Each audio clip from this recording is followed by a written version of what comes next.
Hey, everybody. Welcome back to the Latched Mama podcast. Melissa here. We are coming to you today to talk about a very normal January topic, which is moving your body and fitness.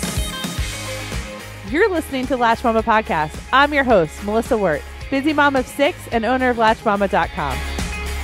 Join us each week as we talk about pregnancy, breastfeeding, postpartum, and all things motherhood. We have Lindi here today. She's going to co-host with me. Hi. Hi. We also have a special guest. We have Alison Opel here, who is a personal trainer.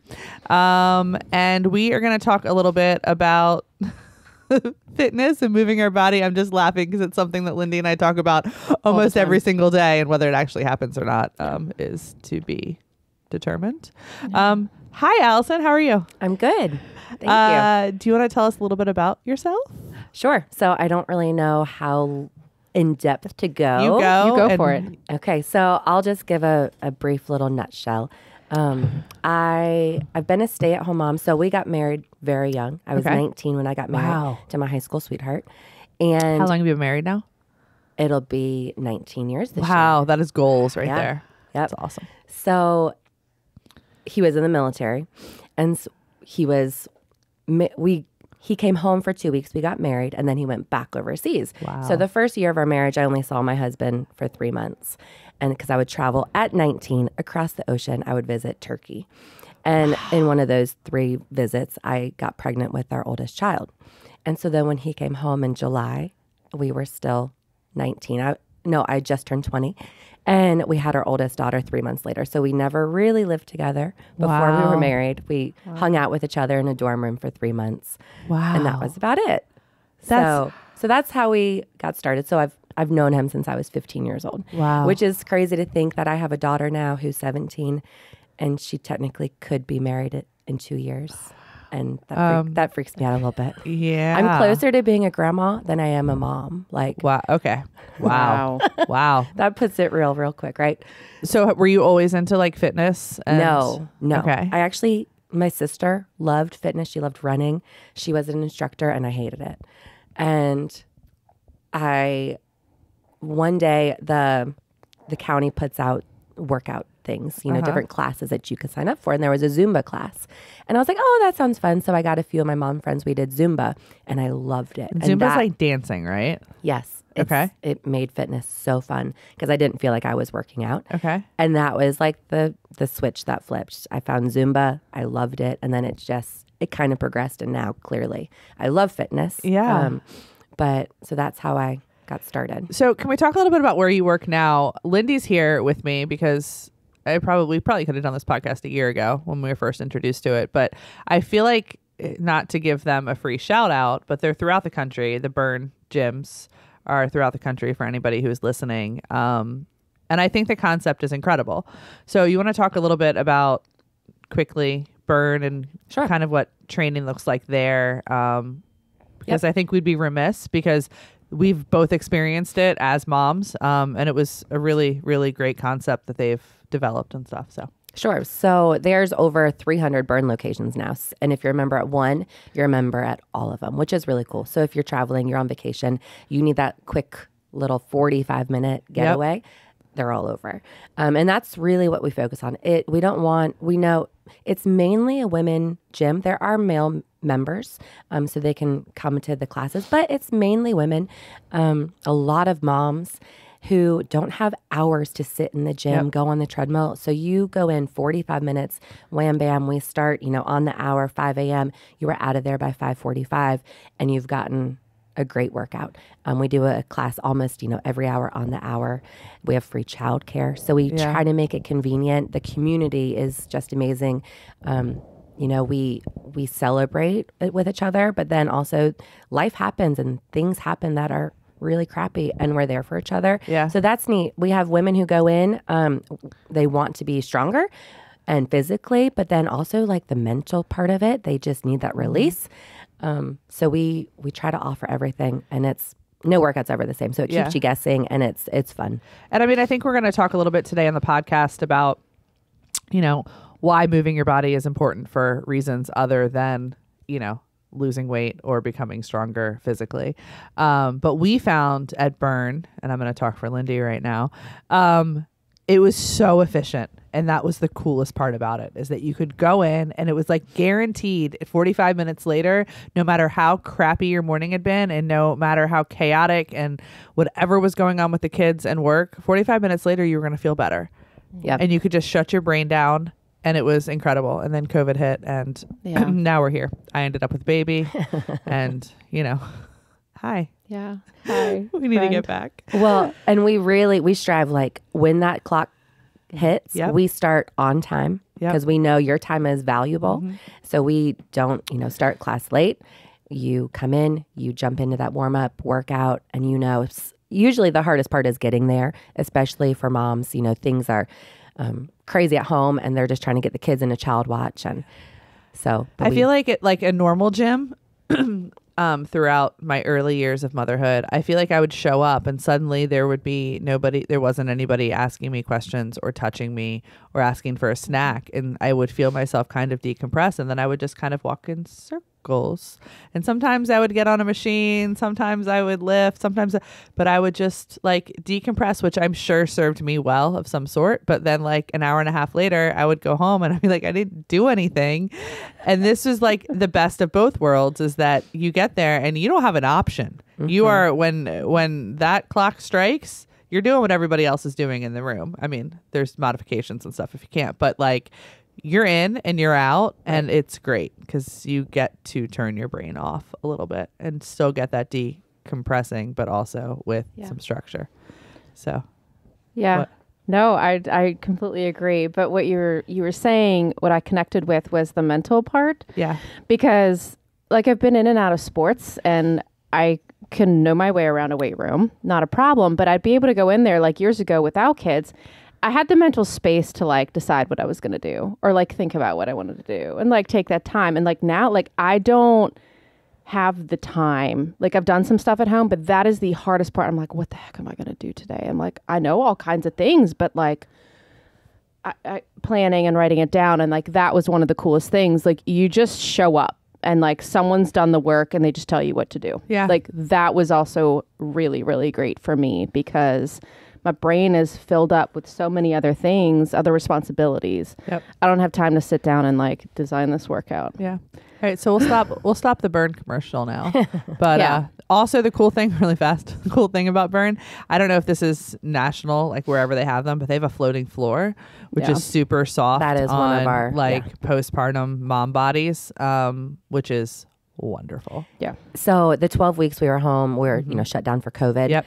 I was doing, jump squats and things on my hard floor, and it was horrible at the house. Yep. I went back the first day back in the gym. I jumped so far. I felt like I was on a trampoline. I fell right on my butt because I was like, I was not used to the floating floor. It's amazing. It's an awesome thing. So at the end of this, if you guys decide that you want to start moving your bodies and see all of the benefits that come from that, and you have a burn locally, Lindi and I advise to go check it out if you have the time and space to do that, and you're able to be COVID safe with it. So, hi. Hello. Now we can actually get off of our commercial, our unsponsored commercial.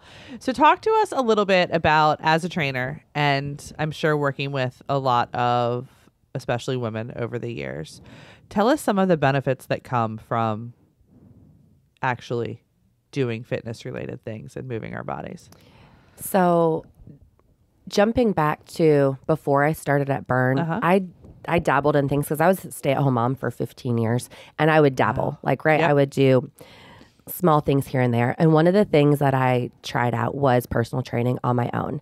I got my personal training certificate, and I just started doing group classes. And it was really neat to see the women come out and reach new goals and feel good about their bodies. A lot of times, new moms, old moms, veteran moms, they focus on getting that pre-baby body back.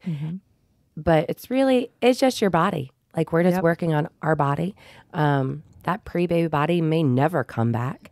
And so accepting yourself and your body and working on being healthy for your family. Absolutely. being stronger, just being mentally there, emotionally, finding that community that can build you up. I kind of forgot the question you told me, so now I'm kind of rabbit no. trailing. I mean, what you just hit on was fantastic. I feel like so many people are so kind of jazzed, especially after their first or second kid, at getting your body back to the way it looked before.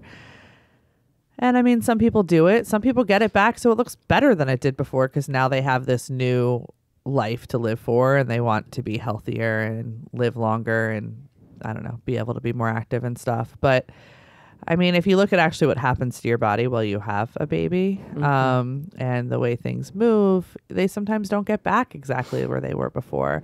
So I think so much of it is setting yourself up in a way, like kind of like Lindi said, where, you know, you maybe don't have to think about as much of it and that there's a community behind you, and you can just move your body and see the benefits of that without actually concentrating on maybe how you look or, you know, more of this how you feel. Does that make sense? Yep.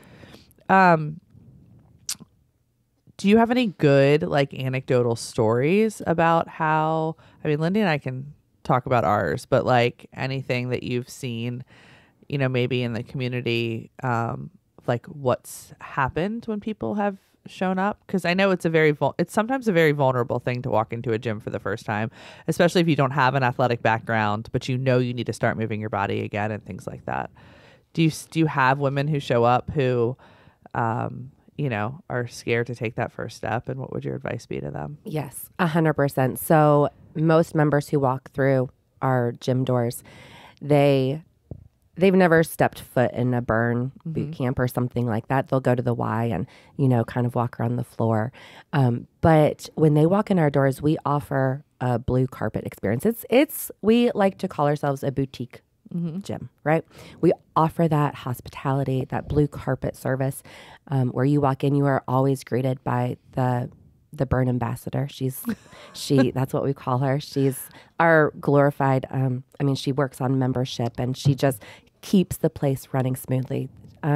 She greets you when you walk in. She knows your name. She knows, she has you sign the waiver. She talks you through it. She walks you around the floor, introduces you to the head trainer, whoever is training that day. And then she'll pair you up with someone who's been a member for a while, introduce you. And we reiterate to our members all the time, remember the first time you walked in that door, how it felt, and try to be very welcoming. And just remember, put yourself in those people's shoes, especially in January where gyms are flooded with new members. But we really try. It is at Burn especially, I have to know everyone's name. That's one of the things that I pride myself on. And I'll call Lindi, I'll call you out 3 times in a camp personally, and I will correct your form and make you feel like Lindy's form never needs to be corrected. I'm the one that looks like I'm a drunk octopus on a floor with weights. And that's okay. Hey, you're moving your body. Yeah. So that's all that matters. Yeah, it's really but it's then really we hard can to go work out to with core Lindi. and I'm like 2 different people, not connected. Well, so we'll see. There's pros what my pros core and looks cons like everywhere. after baby number 6. Now that we've evened up, but we'll never be even because you carried 2. So burn aside, let's say either due to COVID or due to financial reasons or whatever, somebody doesn't have the means to join a gym. Can you talk to us a little bit about what some of those things are that we can do either immediately postpartum or later in the motherhood journey that, can have some of those same benefits as a lead class or something? Yep. So absolutely. There's so many options because burn is not for everyone, right? Just like when I hated fitness, I found Zumba. Yeah. And you need to find something that you find enjoyable because whether that is yoga, it's wonderful for new moms, Pilates, working on that stretching, something working on that functional movement, right? Working on the things that we do at the home, running up and down the stairs a million times, that's actually working out, So being intentional when you're at home, you don't have to leave your house. You don't have to have a gym in your garage. You can look on Pinterest. It's a great spot for at-home workouts. I would encourage you to find a buddy, whether it's someone on a Facebook community group or a neighbor that also, because accountability is huge. But there's things for everybody. I think finding what works for you, what makes you tick, and what do you actually enjoy doing, because life is hard and life is busy, and I don't want fitness to ever be like, oh, I have to do that. How many days would you guess we need to link together to make it like an actual thing that your body expects you to do?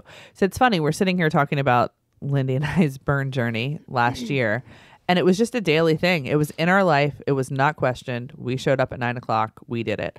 The idea of even doing that right now is like so foreign to me, just because we haven't done it in so long. Like how many, isn't there like some sort of psychological thing of how long you have to do something for it to become a habit? Says what, 21 days to make a habit? Yeah. But I like that 21 days, but going back to what you said, it has to be something you enjoy, because you can do something like I feel like you really don't like or don't enjoy for 21 days, and I just don't think it's always going to stick. Yep. So I do think like finding something that you enjoy is the best. I think that will stick around. And I don't think you have to work out every day. You shouldn't work out every day. You should move your body every day. But your body also needs rest days. And I think when you are moving, you're working out, you're intentional. So it's efficient, right? But if you don't have time, then you know what? While you're folding that laundry, you do a few little squats here, squats there, a push up here. You squeeze it in where you can. Yeah. But it does not have to be every day. Do you know what we got for Christmas? Just randomly? No. I know. It's just like another random like thing. We got they make this circle thing for the Switch, and it's a workout game. And it's like, you put the Joy-Cons on the outside of the circle, and you have to like push it together and squat with it and do ab stuff with it. And you have to kill all these monsters, and you have to run with it and go on this adventure. It was really cool. Like, it was like one of those, like, I could probably, like you land on something that you're like, I could probably do this for 20 minutes a day, or I could probably do this for 30 minutes a day. I know it sounds really geeky, but it was like really cool. It was really fun to do with the kids too, but it was a good workout. Like, it's well designed. That's so if cool. anybody wants to be inside this winter and, maybe not go to a gym because of COVID or whatever, and your kids have a Switch, go look at that little circle thing. I don't know what it's called. Well, and you were probably sweating. Oh, I was totally sweating. And then like the kids are yelling behind me, Mom, you're not running fast enough. The monster's going to get you. And I'm like, oh gosh, let me run faster. Like it was quite the experience, but it's really cool. Like fitness is everywhere. I mean, it is, it's a walk with your kid. It's, it's a video game. It's Okay. a lot So of this things. goes back really quick. I have like a love-hate relationship with this watch, but like I lose my phone all the time. So like the kids are like, well, Mom, where's your watch? Like, that's how you find your phone. And so I have it back on. But you know what's funny is I don't really pay attention, and I don't even know how to do half the stuff on here. But one day I was on and I clicked on the workout thing because I wanted to see the workout that I had logged. And then all of a sudden I saw like a total burn calories for the day. Now I have no idea how it works, but I got frustrated because the day that I actually did what I was like a really like cool, like good workout. Well, the day before when I didn't work out, but I was just active throughout the day, and I dropped tees off or hoodies off, and I did something else downtown. I burned like 400 extra calories. Right. And I was like, well, that's kind of like... Yeah. But it dawned on me, I'm like, this is like, you put this whole load on. Well, I didn't go to the gym today. I didn't like actually work out. And it's like, no, like, that's not right. Yep. Like, if it just means like, okay, I'm going to go grab all the laundry things today. So it's like up and down. And each time I can only go get like one each time, and just like constantly like being active and constantly moving your body. Like, I almost did better. Granted, I love to like lift weights and stuff, but like, it's okay. Like, you didn't like make it to the gym today. Well, how can I just keep moving throughout the day and like keep moving my body? So it was a little bit eye-opening, even though I have no idea how it really works. But I was like, well, yeah, wow. You were busy all day, right? Yeah. And it's that mindset shift. It's kind of like the scale. Like, the scale is a number. Yeah. The gym, it's a workout, but you can get that workout in clearly. You did more without the gym. No, you were busy. It's such an interesting thing though, because I feel like we tend to compare ourselves to others, and we compare ourselves to ourselves a lot. So now here I am sitting with baby number 6, and I'm like, why is this weight not falling off? And my body does this really weird thing where I don't eat shortly after baby's born for a while. It's probably not the healthiest thing in the world. And then I do eat. And so like the scale, like I drop pretty much all of my baby weight. And then I go back to this like nice little, I need to feed a baby weight that, needs to come back off. But as I'm really being very kind to myself right now, but I was thinking the other day about the fact that like, yes, my metabolism's changed. Yes, I'm 40. Yes, I've had 6 kids, but what did my life look like after baby number 2 or baby number 3? I was chasing toddlers. I was running around. Like now I'm running a company with a laptop. Yes, I'm feeding a baby, but the kids are out running around with, a nanny, or they're going to school, or they're doing something else. So I think it's so important that we don't compare ourselves to our past versions, or compare ourselves to what other people are doing, which I think is crucial, especially like in the gym environment where you're looking around the floor and you're like, wow, I'm never going to get there, or my body's never going to look like this. Why don't I give up? Or I think there's so much to be said for like kind self-talk, and making sure that we're creating a space for ourselves to realize like, no matter whether you have every privilege in the world right now, being a mom is hard. Even just with the pandemic, even with the constant changing of things. And I think we all need to be like very kind to ourselves when we talk about this topic, because I think there are a lot of ways that we can say, I can lift weights, or I can do this, where we just have to make sure that we're talking about like the health side of it as well. Yeah. I don't know. No, I agree. Talk to us a little bit about what happens to the body during pregnancy, and what we can do maybe immediately postpartum or whatever to help support our bodies. So without getting super medical, scientific, right? You can just see the obvious things that happen. Your hormones change.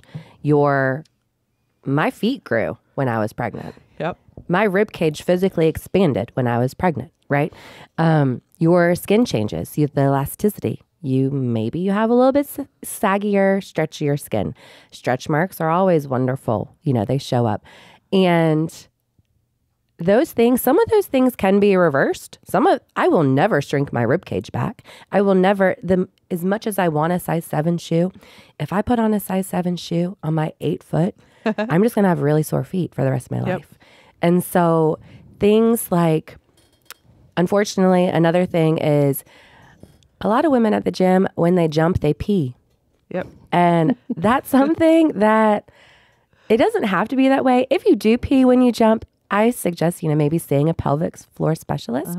But it happens, and you're not the only one that it happens to. Yeah. And it's not just to new moms. It's veteran moms. We used to talk all the time about on cardio days. Like, we would always just make sure we wore black leggings and there were people who would just openly talk about and burn how they were putting, like, they forgot their maxi pad on cardio days because they knew that they were going to leak, which is sad and a whole nother topic in itself. But honestly, I think there's more people who probably leak when they jump than even know that pelvic floor therapists actually exist. I didn't know about it until I started at Burn. And then there's the separate type of jumping jacks where you jump this way. So you jump with one leg forward, one leg back instead of out, which apparently supports your pelvic floor a little bit more and makes you not pee. But then you would look around the room and you would see the people doing it that way. And it was hard not to be like, they're trying not to pee. They're totally trying not to pee. I don't know. I actually, if I know we're jump roping or something, I do. All right, ladies, suit up tomorrow, and they know. Wear your panty liners. Yeah. It's lovely. It's so, but I don't know. There's a whole nother like conversation on that, on like why we're just putting pads in it, like why that's not something that we're able to put our bodies back together, and why that support isn't like, how many pelvic floor therapists are there probably in Richmond compared to like how many like women probably need them. Yeah. But anyways. Well, and you had asked me, how do we heal, right? So that's the stuff that happens to us. How do we heal faster? You don't go fast. You ease back into it, right? You give your body grace and time to heal, and you just take it one day at a time. A lot of people say 9 months in, 9 months out. Oh, heck no. Yeah. It's 9 months in, and sometimes a really long time to get your body back functioning in that healthy way. But I mean, I still pee sometimes when I jump, so that's fun. But And I think it's hard too, because in so many ways, moving your body is going to help you be a better parent. In so many ways, like in a more healthier feeling. But you also have to realize you have to somehow incorporate it while you're still being a mom. You know, it's just such an interesting thing, because it was after baby number 5 that we started going to burn all the time, and I would drop the baby off here. Erin would feed her a bottle and wear her, and I would go work out.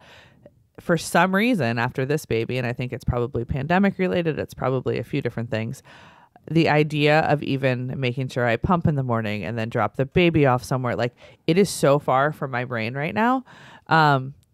But that's okay. Like, you don't have to be the same as everybody else. You don't have to be the same as, you were. Like, you don't have to be like, oh, well, with baby number 4, I was back in the gym at 8 weeks, now it's 10 weeks and I'm not there yet. I think that we all just need to make sure that we're giving ourselves some self-compassion and grace as well. So, yeah, I struggled with that because, like, after the first one, we first moved back and Lennox was like 2 months old, and I joined American Family and it was great. And then I found like the Bootcamp class there on Wednesdays, and then there was like a cycle Bootcamp, and I loved it. And so every time I would just hop back in, like second kid, I'll hop back in, third kid, hop back in.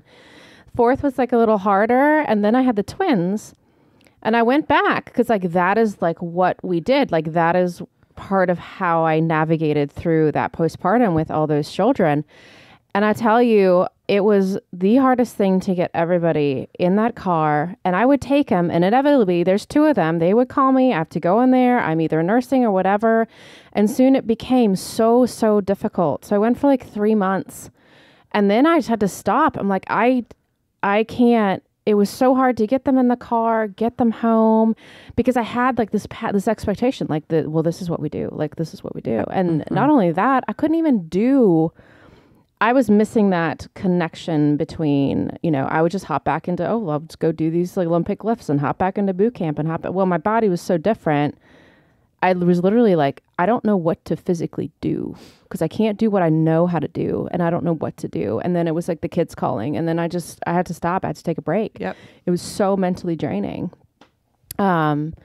And then I was kind of stuck. Yeah. Because I'm like, well, I don't know what to do. I've got these 6 children. I can't do what I used to do. What the hell do I do? I laugh whenever you say you have 6 children, because it seems like so much. And you had the same thing. And I realize that I have 6 now. Yeah. Too. So it's but once again, goes back to that comparison. I felt like such a failure, and I felt so down, and now I didn't have my escape anymore. And like, it was rough. Yeah. For a while. And now they're 5, and even the past 5 years have been so different. And it's still very hard to not compare these past 5 years to those first 5 to 8 years where we had our thing. It's crazy so hard. Journey. So I know for me, when I decide to do something and I write it down, I tend to do it more often, and I hold myself accountable, and I have accountability partners and stuff. Do you have any other tips or tricks on how to get started? Because I feel like that is half the battle.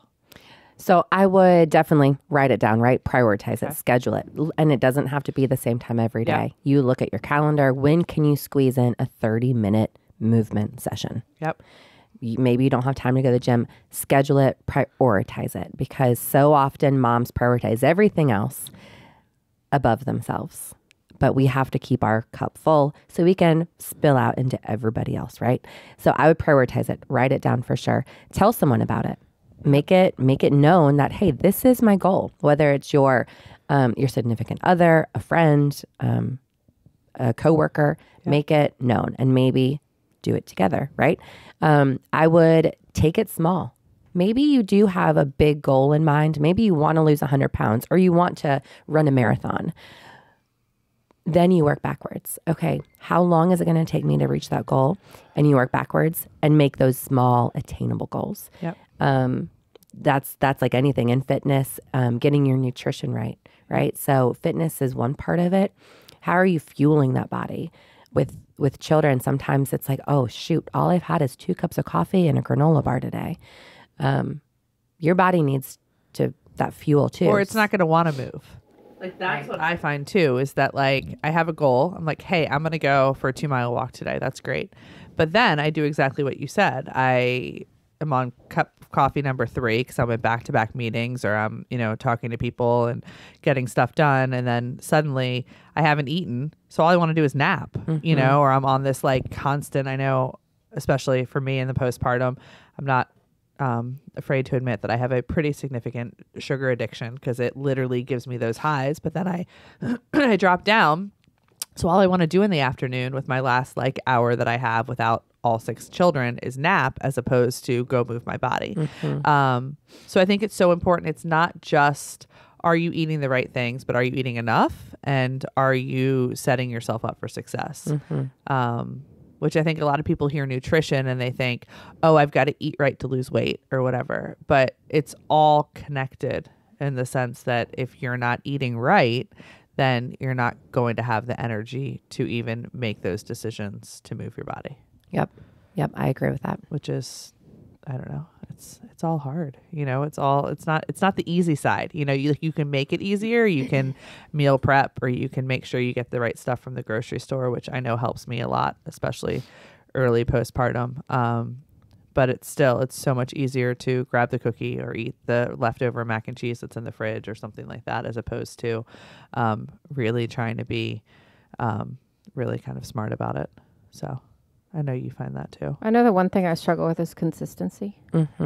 And this goes back to the comparison as well, is because I go back and, I think on the days of athletics and things like that, and I'm like, oh, we have an hour weightlifting session. We have 30 minutes of kind of like a sprint cardio thing.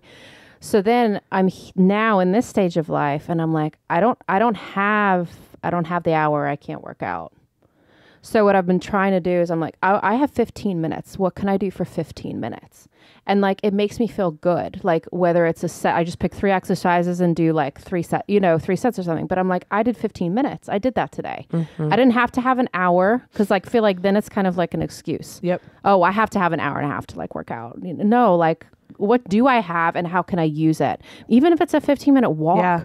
Or 15 minutes, do some abs, or 15 minutes of stretching. But it's like, check, I did that today and I can do that again tomorrow, because I 100% can find 15 to 20 minutes. Like, but absolutely. But so like that is where I struggle, is with the consistency. But I think some of that too is like back to the fact of, well, hold on, a year ago, I had 45 minutes to go to burn. Why do I only have 15 minutes now? Why don't I like, have it? That's that mental struggle. That's like, yes, 15 minutes is better than nothing, but what has happened in my life? And like, where are we at? And then I start going into like COVID land, and like, what, like, will I get like COVID? And then will I, like, it's just, it's crazy. Like the mental side of it, I think, is so important to like really concentrate on and give yourself grace there too. Going back to what you said about your video game, how you loved it. Like, that's it, right? You had 45 minutes a year ago. You don't now. So how can we find it? Where can we find that time to move, to be with the family, and to... Because a lot of times too, you go to the gym and you come back, and your kids never see you really work out. I think it is important to be active around your kids, so they see those, they see, oh, mom's going to the gym, she's doing her thing. But when you're not at the gym, still being active, showing them, exercise is good for your heart. It's good for your body, for your lungs, not just to lose weight, because especially, with children, you don't want to really portray weight on them. It's all about, how can we be healthy? How can we have a strong body? So I think a lot of times, we don't have 45 minutes, and that's okay. And it starts to snowball, which is a really, really unique thing that Lindi and I talk about all the time. Like yesterday, I made the decision that I was going to make dinner. I ordered the groceries. They were delivered. And then I was like, okay, I'm going to go for a walk. So I went for a super long walk just because I could. I had my earbuds. I was like half working, half walking. But I knew on the other side of that, I was going to have energy to make dinner, because I knew that that walk would give me that.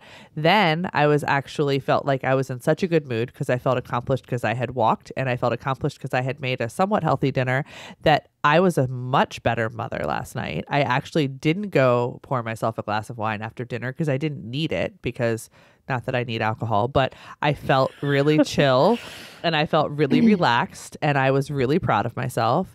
And then, amazingly enough, I had a wonderful night's sleep.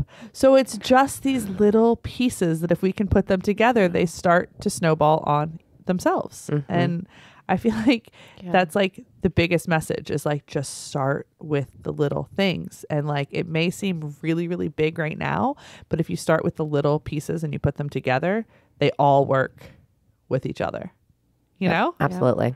Which I don't know, maybe it took me 40 years to learn that, but it's, you know, I don't know. It's cool. No, all those little baby steps they add up to they big add up. leaps and bounds. And it's like either they add up to a marathon or they can literally just add up to 8 great hours of sleep and hopefully a productive day today. And then this productive day will hopefully lead into some of the same decisions I made yesterday because I'm excited that those worked. And then we just keep going forward. Okay. One last thing before we go. Any thoughts on how to make just the actual basics of working out easier with a new baby? So like for me, I know that I'm not a stroller person. I know that I wear my babies. So I have a really nice structured carrier that we go on walks with because no matter what, even if he's grumpy, I can stick a passy in his mouth. And as long as I keep moving, he's going to be okay. Do you have any tips or tricks? I know there's some great nursing sports bras out there. That was also a problem early kids when I would run after the kids, like go for a run. I would come back and they'd be hungry and I'd be sweaty and I would have to pull off all of these layers before I could get them my boob. Any other like thoughts or tricks of how we can set ourselves up for success with like the things? I do think cute workout clothes, they make you feel better, right? Yeah. They're not necessary, but they do make you feel better. Yeah. The high-waisted pants, best invention ever. Yeah. You pull those suckers up over your stomach and it holds everything together. A good sports bra, figure out what you're doing, right? Are you going to do yoga? Then maybe you don't need a high-impact sports bra. Yep. Are you going to be jumping rope for 20 minutes or, you know, doing crazy boot camp stuff? Maybe you do invest in a high compression sports bra. I would pick out some nice shoes. If your feet are uncomfortable, you're going to be miserable. I would focus on your shoes, your pants, your sports bra. And then I would... Hold on really fast. Yep. Shameless plug. All of those besides the shoes and the sports bra you may get at latchedmama.com. Okay, go ahead. There we go. I think that's important. It's not necessary. You can work out in your pajamas if you want to, but it kind of puts you in that mindset, right? You dress for success. Same thing when you're working out. I feel like if you get ready, you brush your teeth in the morning, you fill up your water bottle, you get your outfit on, and then you just go. Yep. Don't think about it. Don't overthink it. Just do it. Plans are made to lead you in the right direction. You can veer off your plan. It's not a plan set in stone. So if one day you're, doing something different, I would just take that and run with it and go with the punches. Give yourself grace. It's all about finding that happy medium. Oh, that would be my tip. Yeah, I love it. We're going to leave it there. Move your bodies today, everybody. I promise you will feel better. Thanks. Thank you. Bye.